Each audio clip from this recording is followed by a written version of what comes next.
दोस्तों, ये कहानी हुनर के बारे में है। लाइफ में आज नहीं तो कल हमें हमारा हुनर तो काम आता ही है। कहानी इस प्रकार से है। किसी गांव में एक कुम्हार रहता था। वो कुम्हार मिट्टी के खिलौने और बर्तन बनाता था और उसे शहर में जाकर बेचता था। इस मिट्टी के खिलौने और बर्तन बेचकर जैसे तैसे उसका गुजारा चलता था।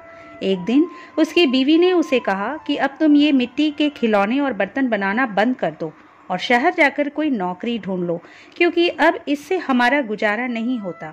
कुम्हार को भी उसकी बीवी की बात सच लगने लगी और उसने ये काम छोड़ दिया और वो शहर जाकर नौकरी करने लगा।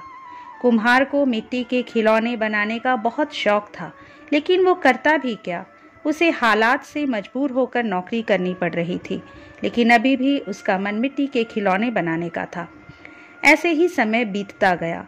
नौकरी में ज़्यादा पैसे मिल रहे थे और उनके हालत पहले से अच्छे होने लगे।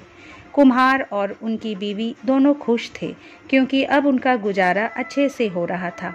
एक दिन कुम्हार शहर में जहाँ पर काम कर रहा था, वहाँ उस मालिक के बच्चे का जन्मदिन था। मालिक ने जन्मदिन पर पार्टी रखी थी और सभी को आमंत्रित भी किया था। सभी महंगे महंगे खिलौने लेकर आए। इस कुम्हार ने सोचा कि मैं मिट्टी का खिलौना बनाकर ले जाता हूँ, वैसे भी मेरा खिलौना कौन देखने वाला है। कुम्हार बच्चे के लिए मिट्टी का खिलौना लेकर गया। जब दावत खत्म हो गई तब कुम्हार ने बच्चे को तोहफे में अपना मिट्टी का खिलौना दिया। ये खिलौना देखकर सिर्फ मालिक का बच्चा ही नहीं, पर सभी बच्चे बहुत खुश हो गए। सभी बच्चों को ये मिट्टी का खिलौना बहुत पसंद आया और दूसरे बच्चे भी जिद करने लगे कि हमें ऐसे ही खिलौने चाहिए। मालिक ने कुम्हार से पूछा कि तुम ये इतना अच्छा और महंगा खिलौना कहाँ से लाए हो। तब कुम्हार हंसने लगा और कहा, मालिक, ये कोई महंगा तोहफा नहीं है, मैंने इसे खुद बनाया है।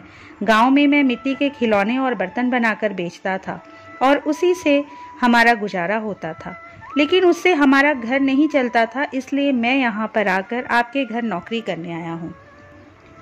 मालिक कुम्हार की ये बात सुनकर हैरान हो जाते हैं और उसे पूछते हैं कि क्या तुम ऐसे और भी खिलौने बाकी बच्चों के लिए बना सकते हो। कुम्हार को खिलौने बनाने का बहुत शौक था, इसलिए उसने कहा, हाँ मालिक, मैं बना सकता हूँ। उसने सभी बच्चों के लिए शानदार रंग बिरंगे खिलौने बनाए। सभी उसके इस हुनर से बहुत खुश हो गए। मालिक ने सोचा कि मैं अब खिलौने का व्यापार ही शुरू कर देता हूँ और शहर में खिलौने बेचूंगा। मालिक ने बहुत जल्द उस कुम्हार को खिलौने बनाने के लिए काम पर रख लिया और इस खिलौने के व्यापार को बड़ा बना दिया। कुम्हार को मालिक ने हर महीने पहले से अच्छी तनख्वाह भी देना शुरू कर दिया और रहने के लिए एक अच्छा घर भी दे दिया। ये सब देखकर उस कुम्हार का परिवार बहुत खुश हो गया और कुम्हार को अपनी पसंद का काम भी मिल गया। अगर हमारे पास हुनर होता है तो हम कभी भी किसी भी परिस्थिति में हमारे हुनर से अपना जीवन अच्छा बना सकते। दोस्तों, यदि ये प्रस्तुति आपको अच्छी लगी तो इसे लाइक कर लीजिए। इस चैनल को अगर अब तक सब्सक्राइब नहीं किए हैं तो प्लीज़ सब्सक्राइब कर लीजिए। अगली बार एक नए वीडियो के साथ आपसे फिर मिलेंगे। नमस्कार।